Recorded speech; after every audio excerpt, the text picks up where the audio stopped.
Et donc, pour la première fois de son histoire, l'Inde a accès à toutes les matières premières de l'Asie du Nord qu'elle paye dans sa monnaie. Pourquoi l'Inde est intéressante?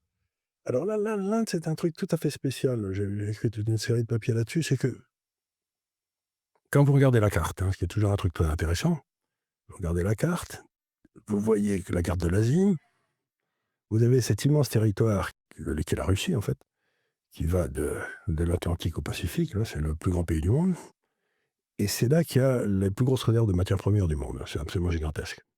Et donc, la Russie vendait ses matières premières soit à l'Est, soit à l'Ouest, à l'Allemagne, et soit à l'Est, à la Chine. Puis, il y a eu la guerre avec l'Ukraine, là, et nous avons décidé que les Russes sentaient des pieds, qu'on ne voulait plus faire d'affaires avec eux, et tout, bon, très bien.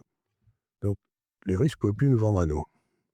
Et là, il y a toute une série de gens qui, à ce moment-là, ont publié des études, en disant, bon, ben, ils vont devenir un État vassal de la Chine, puisqu'il n'y aura plus que la Chine pour leur acheter leurs produits.